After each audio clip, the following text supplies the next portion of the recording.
Welcome back to the Creative Process Podcast with myself, Jared Klein. Episode 33 today, I believe. 33. I always have to check this. I don't know why I checked this before. Let me just pull this up here quick. I always have to check this before, as I press record. Yes, 33. Awesome. Episode 33. Welcome back. Obviously, you see we have a guest on, but first, I want to say thank you to coming out and listening today. It's always nice to hear feedback and hear people, say things about the podcast, that whether they learn something from it, whether they like the guest, whether they just, listen to it every so often. It's awesome to hear that type of stuff. So thank you for listening today. And Phil, thank you for coming on the podcast. How are you doing today? Yeah. Hey, Jared. Stoked to be on the podcast. Thanks for having me. No problem. We talked a little bit, like a week before the podcast, just to kind of introduce ourselves to one another, and then you kind of came back with some topics and stuff today. And I gotta say, I've been kind of waiting for this. I'm excited for it. I know today's gonna be a great one. People are gonna love what we're gonna talk about. So why don't you just give an intro to yourself to have the audience familiarize themselves with you, and then we can kind of get into what we're gonna talk about today. Yeah, totally. So my name is Phil Kruzan. I think on socials you'll see me as Kruzan brand. I am a designer who's been working in the industry for about 8 years. I live in Cincinnati, and originally from Des Moines, Iowa. Started out my career in the event and experiential design space, and I'm currently in kind of the collegiate branding space, working at Learfield. But yeah, that's kind of that's the quick skinny on me. But yeah, like I said, and super excited to be chatting with you tonight, Jared. Yeah, likewise, man. Likewise. Did anything interesting happen today? Did you have a good Monday? It was pretty light. My wife's a teacher, and they get the day after the Super Bowl off, so we were able to kind of have a pre-Valentine's day. We went to the coffee shop and kind of worked our morning together, which is kind of fun. We never really get to do that, so the day, a little bit of an abnormal Monday, but that's kind of fun. The day after the Super Bowl off? Yeah, it's just something that the teachers union, as a comp day for conferences. Okay. They get the day after the Super Bowl, so it works out pretty good for them. Interesting. I heard a thing, I don't know, this may be my coworkers talking, but that there's talk about moving it to a Saturday, the Super Bowl. Oh man, I feel like it's Super Bowl Sunday, but I feel like, it's enough of I think I have a bigger problem with the college football national championship being on a Monday. That's the one that needs to get shifted first. Mm-hmm. Yeah. I think it makes sense. It makes sense from a audience standpoint, especially if you have it I know they're having it in Vegas, like they announced they're having it in Vegas, so it'll be another Pacific time zone. Well, mm-hmm. what Arizona's Mountain Time, right? Arizona's Mountain Time. So they were only. Yeah, they used to. Yeah, I think Vegas and Arizona are on the same. I think Arizona doesn't do daylight savings, so I don't know where we are with that still. If that's still the thing. Oh, interesting. So half the year they're Mountain, half the year they're Pacific. Okay. But so yeah, I don't know where that. But it's gonna be that late afternoon. Yeah. Which is way better than the East Coast stuff.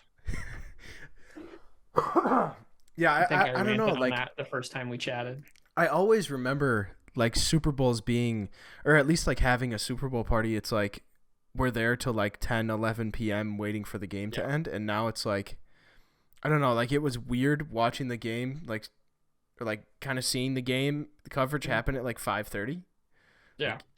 Usually NFL games, late night NFL games, start at 7:05 Central Time. So us East Coast time. It's 8:30, man. You're at halftime. You're contemplating going to bed. It's tough. 18-year-old me would be pissed that I'm making those calls. It's tough. And buddies out on the West Coast that are starting football at 10 a.m. and done with at 6 or 7. That's crazy. Yeah, that's crazy. Nuts. So did you watch it at all yesterday? Yeah, I'm. We'll watch it. Any reason to get together, eat some good food. It was a good game. I didn't really have a rooting interest, right? But I think just the spectacle of it. With my event design background, I'm always kind of interested with how they expand a system Mm-hmm. and sort of, capture a city and capture that in like a 3 hour time span. Mm-hmm. Uh, Super Bowls are just so crazy because it's so corporate from a fan perspective. There's only like I think 40% of the tickets are for fans of the two teams, and then the rest of them are just all like a certain amount for each club in the NFL and then corporate. So it's such a unique uh sporting event. So yeah, I had to watch it. It's always a classic. I I mean, I could have thought about what you just said, like with the corporate, like the whole audience aspect of it. Now that you Totally say, different game. yeah, it's like Hmm. I don't know, like why do they make it so insane to go there? You know, like you got to Yeah. pay an arm and a leg to sit in the bleeders. You know, Yeah. Yeah. I mean, it's the biggest it's business. American You sporting event, but know. I think I saw some stat a couple years ago that's like, it's like 1% of all tickets are for each club, and then it's like 20% for each or for each of the teams participating. So it's just on top of that, and then the Cardinals who host it get a certain number of tickets. So like you go to the Super Bowl and you're not really like amongst Eagles and Chiefs fans, you're just amongst football fans. Football fans, yeah. And people, are sporting all of their jerseys and all their teams, but you're getting a lot of people wearing, Mm-hmm. corporate sponsors and, whoever works for State Farm or whoever works for, Bud Light or whoever the NFL's largest sponsors are. That's part of their ticket package. So it's crazy. It's cool. I mean, that stadium, I don't know if you saw, but like there's a super graphic on the outside of that stadium that spans from ground to roof. And like that doesn't like the scale of that is hard to comprehend, but that's probably like at least 200 feet tall. Yeah, 200 feet sounds probably pretty close. Yeah, I mean it's massive. It always Mass. it always interests me, like how. I mean, I guess yeah. Let's get into kind of what's on the docket. When it comes to Super Bowl, you mentioned it. You started mentioning it, but how the branding and how the look kind of incorporates the whole atmosphere of the Super Bowl. I know we mentioned this a little bit before we started talking, but even just starting with the logo, the Super Bowl logo has been a thing that I don't know if it's just designer specific thing or if it's NFL. You know, us designers, we look at things differently like that, but the logo kind of shifted from super like city centric. I mean, you put a link. When does like are you looking at the link right now too? Yeah, I got it up. So I can't read Roman numerals, but it looks like I mean everything kind of stopped with like originality in Super Bowl. Let's see, XLIV, whatever that is in Roman numerals. What X is 10, L is 50? I think it's 45. Oh, so Yeah, that's 45. okay. So yeah, Super Bowl 45 was like the last one that kind of had a little bit of originality and a little bit of like difference, but Yeah. and then all of a sudden it just went to freaking Chrome and whatever. I don't know. Like that's always been like a topic of discussion within the design world. For sure. I mean, do you think like they start with the logo, or do you think they kind of start? I mean, they have to start with the city, obviously, to know where they're kind of going. But I guess like, what's your whole opinion on like this whole aspect of branding? Yeah. Yeah, I mean that era of the 80s and 90s, I think that they definitely leveraged the individuality of each game and each city, Mm-hmm. uh, and kind of the story that told. And you start to have repeat venues and repeat host cities. But I think starting in Super Bowl 45, I think the NFL kind of took um, priority on the Lombardi Mm-hmm. and priority back to them that they're like, this is our game. And so we're going to start to kind of create a cohesive chrome thing that all kind of falls back to the trophy, Mm-hmm. with for those next 5 years, all sort of bringing in elements of each host stadium, uh, setting underneath or above the type and underneath the trophy and kind of tucked behind it. Mm-hmm. Um, you know, uh, design Twitter, right, always talks about how all of the character is taken, and it's like the modernization where every rebrand is just a sans serif. Um, but I think it was the NFL kind of putting their foot in the ground and being like, we are, you know, this is our event, and we're the shield, and this is, Right. this is ours. And so they kind of, I mean, they included the entire, stadium in each logo. So, to them, they felt like they were still honoring those host cities. But, it wasn't until 51 where they started to bring back touches of that color of host cities. I think 51 was Atlanta, and then 52 was Minneapolis. And then, like, I don't remember totally what 53 was, but you just start to see, like, the reds and the blues. Miami, you got the teal and the gold, and or Tampa was teal and gold, and Miami was the orange and blue. But yeah, they kept trying to inch their way back into this more like iconic Super Bowl logo and Super Bowl design system that can sort of build upon itself, but still be Lombardi Trophy focused, which I think they're starting to do starting last year, right? Yeah, last year was kind of I would say it's kind of the shift, into a more modernized version of what they used to do. Like they're starting to, like they're keeping the like sans serif blocky type to showcase what number Super Bowl it is. They're keeping that consistent, but then they're starting to add and using those letters as like a mask to showcase where the Super Bowl is being held. Last year's I really loved. Granted, it was in a great spot, LA, at SoFi. So, yeah, that helps a lot. But last year's logo was I loved everything that kind of came of it. That whole orangey, sunsetty, California, literally Southern California type of look that they went for. I think it hit really well. And honestly, like that's the first like.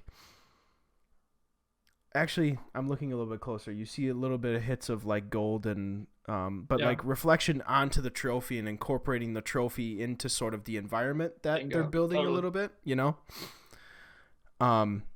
now moving I think forward, the whole idea behind that was that it really was a reflection. It was like a lens. It was as if you were wearing your sunglasses in that like California sunset. And so you're just seeing the palm trees and sort of this glow, and that, I mean, it rocks. It's reflecting onto the trophy. It's the lens into the game. I mean, it was awesome. So if you were to start, I guess if we want to look at like the newest one, actually when I say newest, do we want to let's actually talk about the Vegas one that they came of. So the new one, yeah. the one the Twitter one that you linked. If you personally were starting from ground, like when it comes to designing something like this, I just want to get your insight.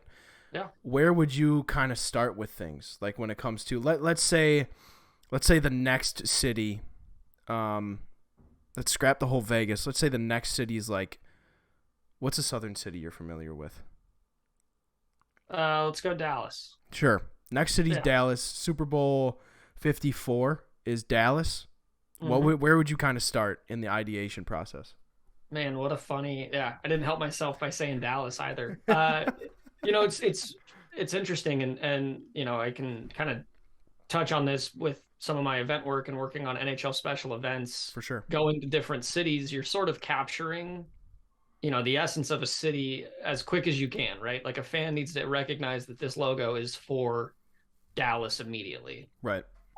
They can't like find that out in the design system later. It's got to kind of be overtly Dallas or overtly Texas, whichever approach you want to take.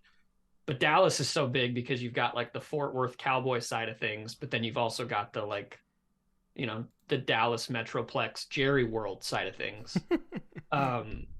So, going there, when we did the Winter Classic in Dallas, or the logo that was created by Fan Brands was a a belt buckle, and then we designed an entire system that was based on it being a ranch, and so it was very thematic to that. Mm-hmm. I think in the Super Bowl you're going to take more the idea of the Dallas skyline, kind of all of the neon lights that kind of come through that skyline that have been used on other design systems. It's not anything, ground shattering, but the what is it, the sphere that's in the skyline, and Mm-hmm. some of the neon, being able to take Jerry World, because that's out in Arlington, so it's not like it's a cohesive skyline, but just Mm-hmm. being able to tackle that.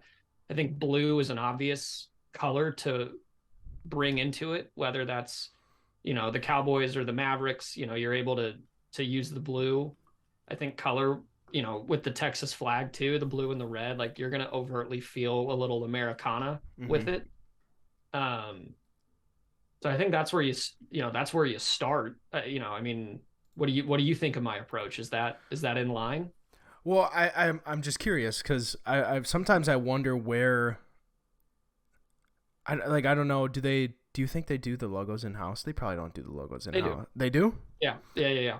So I just always wonder where they start. I mean, obviously they like they came out with the Vegas one the day after the Super Bowl, Yeah. Oh, they're ended. working So on it. yeah, They're working on it years in advance. Yeah, yeah, so yeah. they know those things, obviously before everyone else and long before everyone else. So I just wonder, you know, I just wanted to get your take on where you would start. And I mean, if it were me, I'd probably start in a similar area. I'd even probably try to do.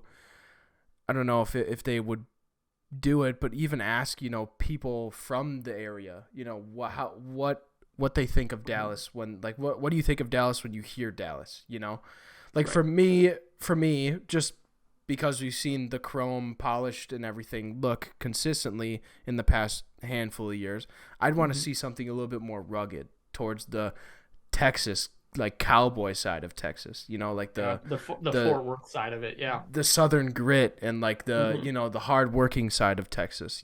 That's where Yeah. my mind would kind of go. Um, but granted, I've never been to Texas, but when I think of Texas, that's what I think of. Yeah. Cowboys and ranches and kind of similar kind of brand Mhm. area that you guys went with that event you were talking about.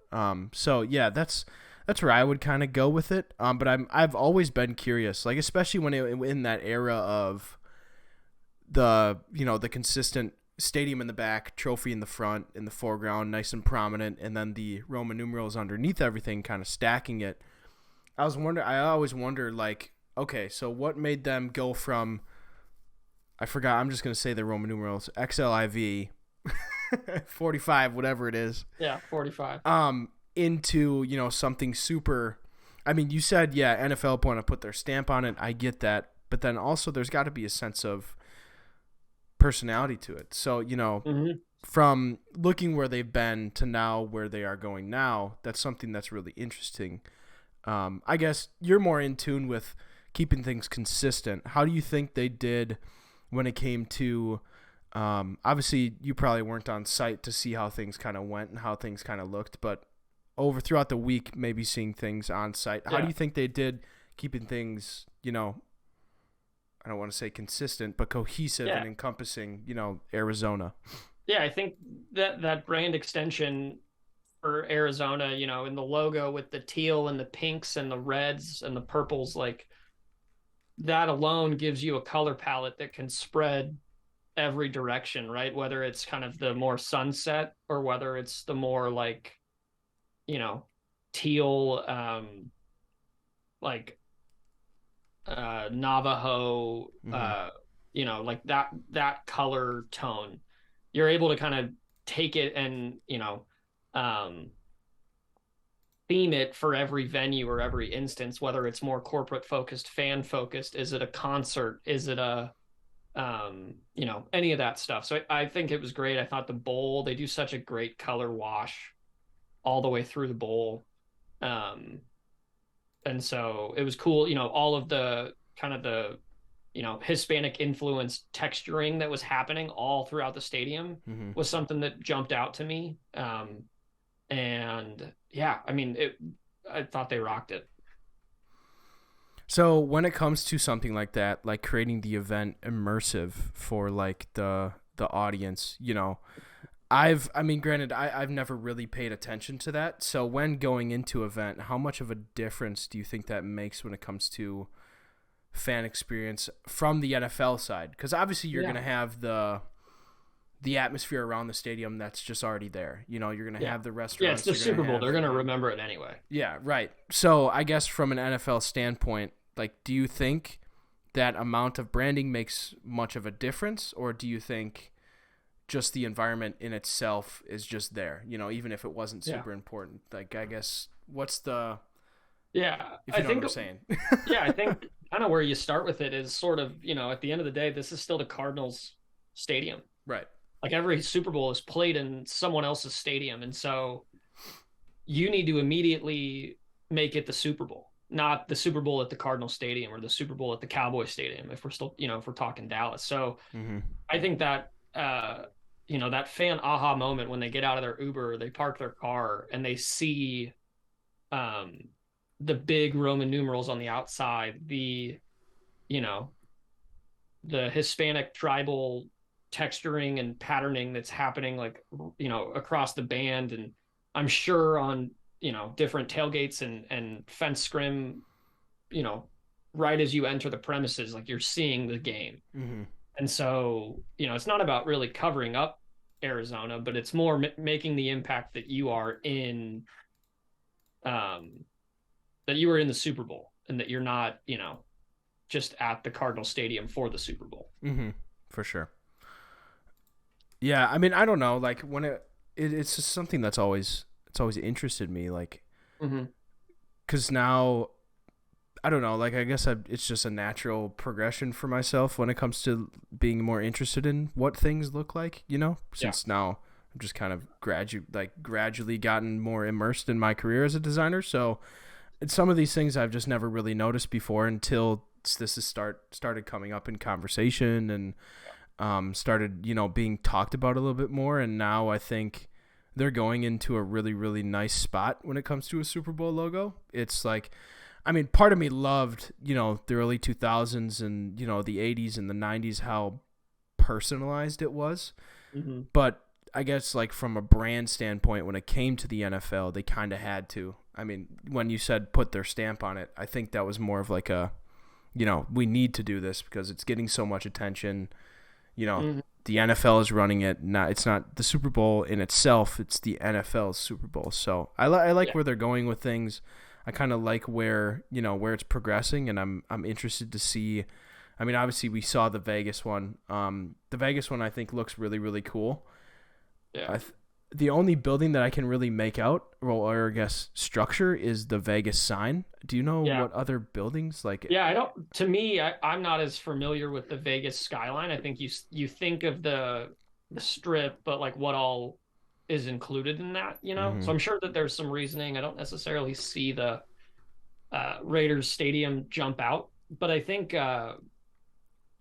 what's cool about inherently with Roman numerals, there's always going to be asymmetry. The second you have an L and a V and an I and you throw in an X and you like, it's always going to feel weird. Where this is one of the few, at least in this system where, the L and the V sort of equal the three I's. And so the Lombardi trophy's like sitting, even in the last two Super Bowls in 51 or 57 or 56 and 57, we'll get these Roman numerals by the end of this. I don't know. I don't know, man. But they were sort of still behind the trophies or behind the numerals, where for this one, it's like, it's the first thing and then all the numerals are behind it. And then the numerals are a lens into the locale. I think the purple into that little touch of orange will be really cool. Kind of being able to play into the desert, but also a little bit of Vegas nightlife without overtly being like, bright lights and show sparkle bulbs and kind of the whole Vegas show scene. It's a little bit more wide, which is cool. Yeah, I was trying to like kind of pick up, like, I wonder if they don't include certain buildings, because I mean, like the MGM Grand or like these huge branded buildings that are known in Vegas. Like, I wonder if they don't include those in this because they are massively like hey, this is MGM, you know, or like the what's the Yeah. what's the pyramid one The in there? Luxor. Yeah, yeah, yeah. Yeah, like I'm sure, yeah, I it's funny and I'm sure that, I know for a fact there's going to be reason as to why these are chosen. I just can't necessarily pick out which ones are which. Mm-hmm. Yeah, whatever. But I Um, even like, yeah, just it looks like that the shape of the um not the shape, but just like the detailing and the texture that was put onto the football, they like simplified some pieces to it compared to this current year and last year in LA, mm-hmm. where they kind of thickened some lines on it and made it less chrome but more um I think they simplified it. Mm-hmm. We'll see. Maybe I'm in my own head once we start to see some like vector files, but Okay, so we're back. My camera battery went out on my camera that I used to record for the podcast. So now we're on my webcam that's connected to my computer. So should have no battery issues. But also with Zoom, this is why we don't usually use Zoom anymore, because it has a time limit apparently. So we're back. We're back. We're gonna kind of pivot into now branding, I guess, overall within the NFL. If you look on Phil's Twitter, for the people that are listening, just for reference, I'll kind of go into what he posted recently, February 2nd and the 1st, just some concepts with the Chiefs and stuff. So if we talk about those things, you can follow along if you're listening and everything like that. But also, since we're mentioning it, go down below and kind of connect with Phil. His socials are going to be down there. His Twitter is going to be down there. His portfolio is going to be down there. So go connect with him. All that's down below. But yeah, Phil, I guess if you want to just kind of start and talk about your opinion on anything, and go for it, man. yeah, thanks.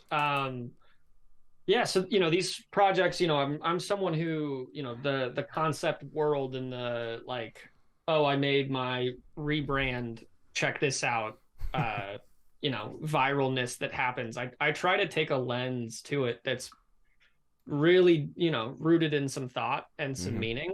I think you can always, make things quote unquote cooler to you, but like what's the reason for your moves? What, from a branding perspective, improves it for, the longevity of the mark? Do you simplify it? Do you, you know, by simplifying it, are there things that are more iconic about it? Are there some traits within the logo that aren't cohesive that you can, bring out and connect? So that's sort of what I did. I grew up, like I said, in Des Moines, and in the Kansas City Chiefs were 3 hours away, and it never made sense to me that their logo was red and black and their colors were red and yellow. Like it's so strange. The Chiefs, one of the early franchises, Lamar Hunt's name, the founder of the Chiefs, is on the AFC Mm-hmm. championship trophy. Like it's an iconic franchise. That arrowhead is, it stands apart. It's one of those, like, if you took the KC off of it, that arrowhead would be seen everywhere and you'd Mm-hmm. know whose it was. Right. And so there was this, this slab serif, monogram that was, has a key line and a stroke and a shadow, and it's all these different things. And I was like, how do we simplify that? How do we bring in yellow and remove the black? How do we sort of bring these elements together? And so kind of I brought in a little bit more of a curved serif, Mm-hmm. KC interlock, and set it within the arrowhead there. But I mean, that arrowhead is iconic enough that it could stand alone, as it is. It's just gotta, kind of have a lift for the rest of the brand, right? Mm-hmm. So just talking about that, like when it comes to the NFL, I like to align the whole logos of the NFL with kind of similar how European soccer is, Mhm. and how, like, yes, the teams may be going in a more modern, kind of progression, as usually naturally that's how it happens, but their logos are staying, very consistent to where it started, because of Yeah. the history. The history when it comes to, these two leagues is super important. So it's like, where do you find the happy medium of keeping things, iconic to the Chiefs brand or to the Eagles brand, or, to those historic NFL brands or soccer brands, but Right. also, have that nice new fresh, kind of look to it. Um, yeah, I don't know. Like it's an interesting aspect of things, cuz do you think like teams would be afraid to like touch something I like think that? teams are I think teams are crazy afraid. I think it, and I should say that in reverence as if like, they have something to be proud of, these brands, Mhm. like Right. I don't ever see the Green Bay Packer G like ever changing, right? Um, but when the Broncos redid their logo in the 90s, they sort of, I mean, they completely scrapped it. But then when Mhm. the Panthers did it, what was that? Like was it late 2000s or early 2010s, I think? They just sort of elevated that mark to have a little bit more of a 3D look to it, Mhm. The Falcon is a great example of an evolution where like it was that flat one, Mhm. then all of a sudden they brought this motion, and it's just like these subtle, the Arizona Cardinals, same thing. The Jaguars, like the Chargers kind of has gone through a few different iterations. The Chargers are a great example of, how to build a brand for today's NFL Mhm. in regard of, color, the amount, just that the extra fluff isn't needed. You can just live as a bolt, I mean, it Mhm. just um it's cohesive through the jerseys and the word marks. I mean, they did such a great job with that Chargers rebrand. But yeah, the Colts horseshoe, like that'll never change. Mhm. The one that I've been thinking about is the Raiders logo. Like if you look at the face on that logo, like I mean, that's a like what is that? That's a crazy I got to look it up. outdated uh drawn face from, unveiled in um oh, when was it? I mean, it's like, Way in the back. 70s. I think it was drawn. I don't think the Raider was Al Davis, but I think like Al Davis made that logo based on someone. Mhm. And it's like, there's probably a way to modernize that in a way that kind of, creates a little bit more drama or strength for that and kind of sets it apart. There's some just interesting things about it that has never been touched. Mhm. Yeah, I don't know. Like, I mean, obviously you have these brands. Like, I think brands that are like super mascot heavy, it's a Mm-hmm. natural, like, I don't really know if like the Colts is a good example. You said the Broncos. That's a great example. They had a more like natural looking like horse Bronco as Yeah. their logo, and they, the natural kind of, progression into that rebrand was making it more sporty, more aggressive, more Mm-hmm. mascot-ified, Yep. So I think like we see that, like I'd be curious where the Raiders would go with this, without making it look too like cartoony. Right. I feel like this could very easily get ruined if they try to go. So then it's like, yeah, Well, maybe and this Raider is, fans would probably riot, yeah, right? you're I mean, right, it would right, be news. It would be some really serious stuff. right. So then, yeah, like on top of that, you have, again, that's where the history comes in, the support Mhm. behind the brand. And I mean, we saw this in, I'll give an example. I don't really know if any NFL teams have gotten insane pushback, but so an MLS team in Chicago called the Chicago Fire, they Oh rebranded yeah. recently last year. Well, this last season was their newest rebrand, but they rebranded the year before, and their fans came back. Their fans had a huge pushback, and they rebranded to make Mhm. sure it follows suit with what their fans and how their fans want. They want to support the team, but how can you support a team that looks like shit? So Mhm. a lot of that, especially in the NFL. I mean, the NFL has diehard fans for any team that you can think of, no matter how shit the team is. There's diehard fans that proudly represent these brands, and with the amount of history within some of these brands, it's such a tough thing to do. Yeah. Yeah, and for these I mean, that Chicago Fire one's a great example of, and MLS is more unique too. I mean, if you were to do a fan survey, you're going to end up um fans will be like, well, no, the Vikings should never change ever. And you're like, well, but we're going to modernize it. And we're going to, it's for the world is digital now. That we need to reflect that. We need to reflect, the future, we need to Mm-hmm. move this forward, not change it, but just move it forward. Mm-hmm. But sports fans will be like, you can't touch my logo. You Mm-hmm. can't, like, what do you do? So it's a delicate thing to do.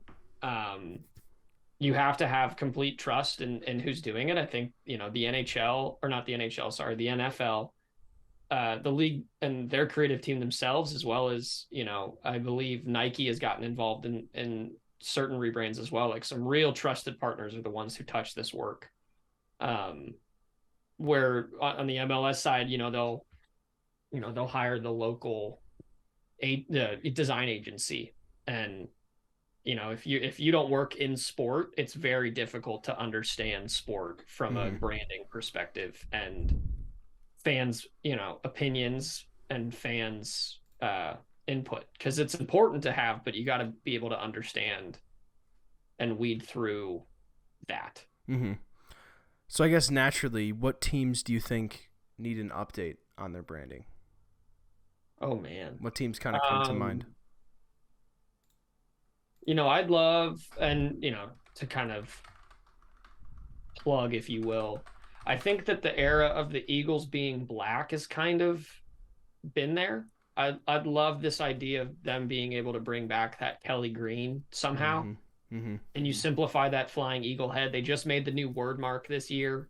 Is there any way that you can kind of continue that evolution? That would be awesome. Mm-hmm. What's another one?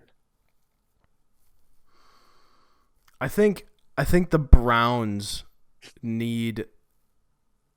I mean, they're like one of the only ones in the NFL like keeping that like OG Yeah, helmet look. yeah, Like, I mean, you would have your logo, but once you toss it on a helmet, I mean, that's just like one of that OG like 70s, I want to say 70s or yeah. 80s, like how they displayed everyone's logos. I think they had like an accent mark that was sort of just a B with their helmet stripe above it, Mm-hmm. and like it could be that, you know, Yeah. like how great would that be? Just the B with the black or the brown, white, brown helmet stripe. Like, Mm-hmm. you can be that stripe, but yeah, let's make it. It's a unique brand for sure. I think What's that like Elfie? Is it like an elf? Is it called Elfie or what's there's their well, like? that's their like original mascot from the '60s. Now they've got the mastiff dog as the dog pound. Mm-hmm. Yeah, like that Um, big old bulldog looking guy. yeah, um, I don't know. Like a lot of these. yeah, I'm looking at them right now. I mean, like, I think that the Saints, yeah, I'll say, I think that the Saints are iconic.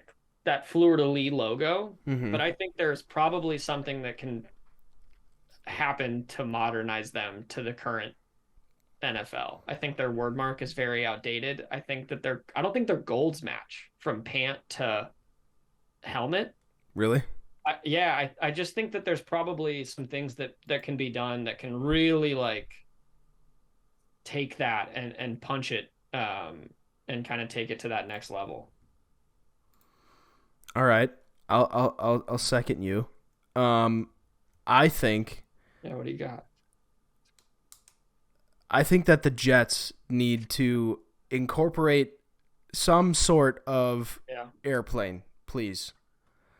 I mean, Yeah. again, like it keeps coming back. Like, am I okay with what they have? Yes, of course I'm Yeah. okay. It's okay.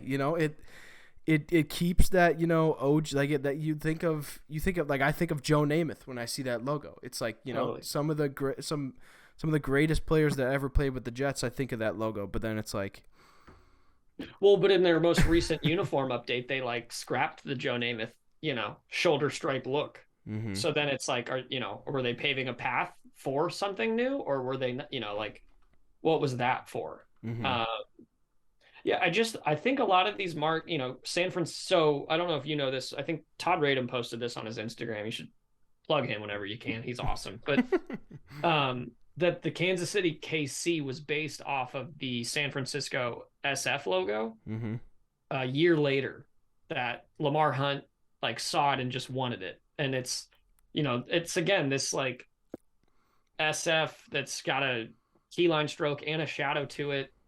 Um, like, you know, can we modernize that for the future? Like, I'm not by any means saying we need to scrap anything, but is there just some things that we can clean up, to Mm-hmm. kind of future proof these marks? I think the one that pisses me off the most is the Ravens. I think that could get simplified. It's got way too much for me going on, and I just don't. It's like looking at it like on. So I have my screens split, and like looking at it at a small scale. Yeah. It's like I know what it is because I'm an NFL Mm-hmm. fan, but it's like it just looks so. It like gets dominated by all the other logos in the NFL. Like Yeah, there's it a really lot does. happening. There's just so much going on in such a small space. And It's also I mean the brand is so iconic too when it comes to the NFL. Like right. so it's like where do you start? I mean you could like you said, you can simplify it. Yeah. There's some interesting with that things with that Ravens logo, right? Like you think about they were an expansion team that immediately had an incredible team that now is an iconic look, right? Mm-hmm. They had Ray Lewis and Ed Reed and like all those guys. So all of a sudden it looks like a better brand than maybe it is, Mm-hmm. They've Yeah. got those thick shadows on the numbers and all that. It's like because they, we were used to, Ray Lewis doing that shimmy on his way out of the field, like that looks iconic to us, the all black helmet. That's super cool. But yeah, that's probably one that could use some love. Like I think that the Raven being purple's cool, but I think Ravens are all black, aren't they? So like why Well, does it have a white beak? in certain, yeah, it's true. Why does it have a white beak? But I guess at least the Ravens. I don't know if Ravens can be different in different regions. Is maybe that's a thing. Doubt it. I think a Raven's black. I think so. The Ravens are a great example. They fall into that same era of the Eagles where everything was getting pumped into more detail Mm-hmm. and more black and like more. What can we fit into our mark? I think during that era, the Bengals had the full tiger logo. I think, yeah,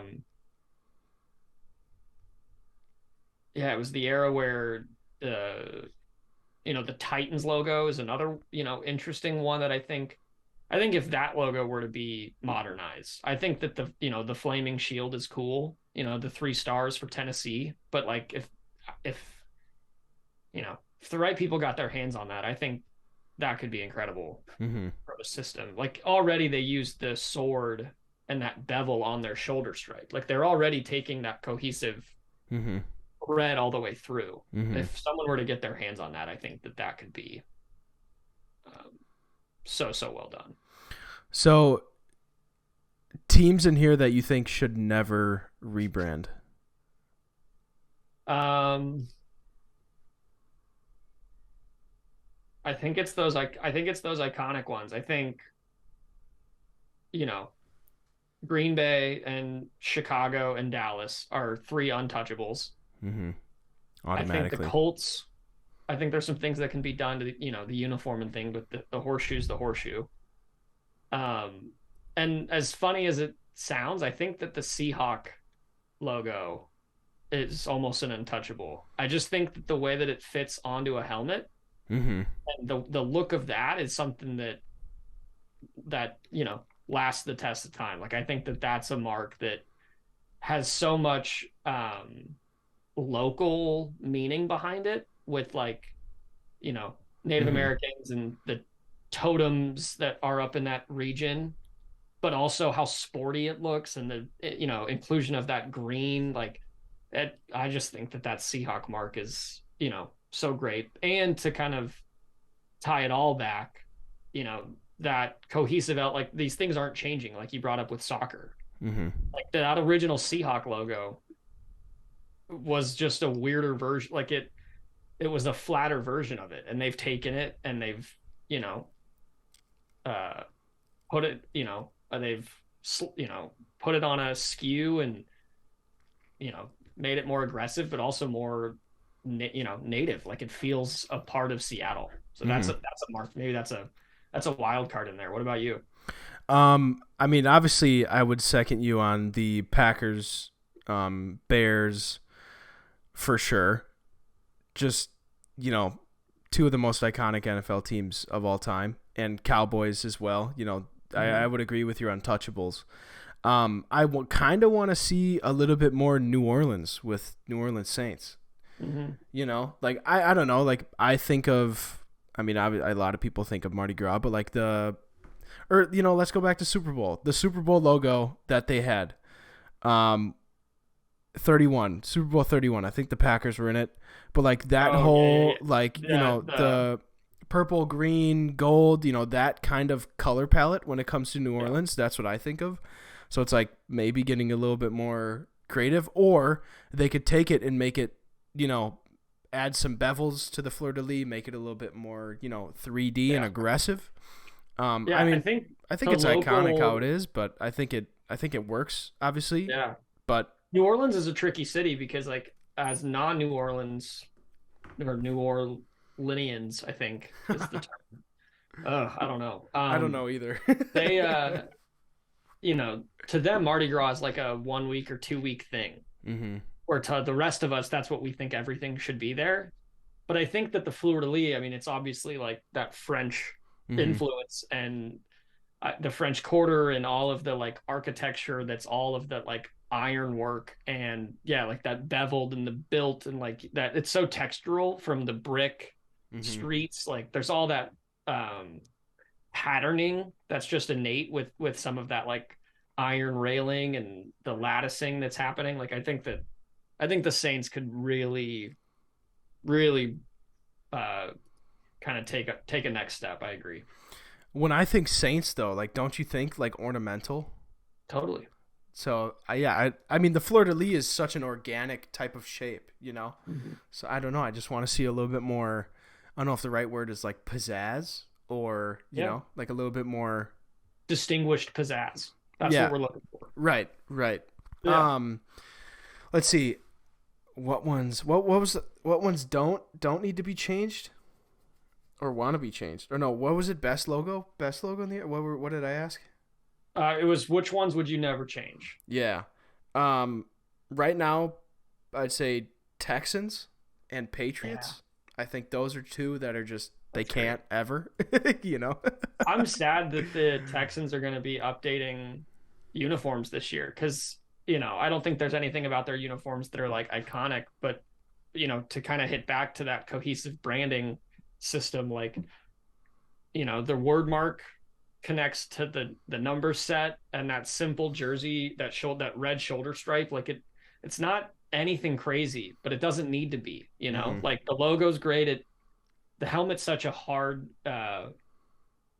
medium for the space that you have to fit a logo in, and that text, like the bowl works, and it's it's awesome. And they incorporate the Texas flag into it and everything too. I think it just works so well, and in a way that like is unexpected, right? It's not like the obvious flag. Like it's great. I agree.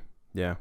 And I think the Patriot too, like that's one that you know, when they went from like the center hiking the ball to this, that's a logo that was built for, you know, a helmet. Like that logo is built to kind of trail away towards the back. Like I think that's such a great example. You know, the Chargers at this point almost are untouchable.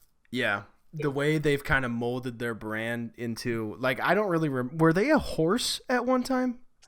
Way back, but yeah. So yeah, I don't really remember it past like Doug Flutie. So like, I think the horse was like the 60s. Yeah. So I just remember it as the Bolt, but I think you touched on it a little bit earlier, but their kind of progression into the more vibrant, you know, I mean, I think their I want to say colorway, like I'm talking about shoes, but their color palette is just super in tune with the whole kind of elaborate and kind of out there type of audience that they have, and I think their players fit really well with that too. So I think I agree with you. I agree with you on that. Well, and it's a brand too. Again, I keep going back, but like, you know, what was it in I'll say the Phillip Rivers era, or it was like the LT era where they were navy and yellow, and And then it was the Phillip Rivers era where they had like the shoulder stripe with the bolt inside of it, and they were like introducing it was like a 3-colored bolt, and they were like trying to have the navy but also the light blue but also the yellow. And it wasn't until they, and then they would do the throwback the powder blues every year, and that was everyone's favorite game. And so it's event they just sort of went all in, and I think they've got some alternates that kind of incorporate all those things. But first and foremost, that brand is Bolt, and there's that is sharp and edgy, and like it's overt, it's it's in your face, and that's what it should be. And especially as a new team in LA too, they're trying to, they got ulterior motives for this. They're trying to build something from the ground up that, a fan base that, does not exist there, right? Like that fan base is 2 hours south. So I think that plays a huge role in how they think about themselves. Yeah, I didn't even think about that. Yeah. I don't know. I guess like when I think of teams down there, it's just like, they're all kind of there, I knew they were the San Diego Chargers, but it's like, I mean, it's close enough to LA, isn't it? Right. Right. I definitely agree. All right. Well, I mean, we're kind of beating this to death. Yeah. But I like hopefully it. People hopefully they're intrigued and want to, engage in more conversations of this, but I think we've exhausted this. I think it was great. Yeah. I think like talking about, I don't know, like I think the Super Bowl, I mean, obviously now the timing is great because, it just happened and everything, but every year it comes, it's a talked about topic naturally within sports, but within designers as well when it comes to how things are kind of looking and the branding of the Super Bowl and everything. So I think, that was just kind of like a natural conversation today. So yeah, again, Phil, thank you for coming on today. I really appreciate you taking the time out of your Monday to come have a conversation with me. It was a good one. And for the people listening, like I said earlier in the podcast, go down below, connect with Phil. All of his socials will be down below. So go down, check it out, and everything and everything like that. But again, this has been episode 33 of the Creative Process Podcast with myself, Jared Klein.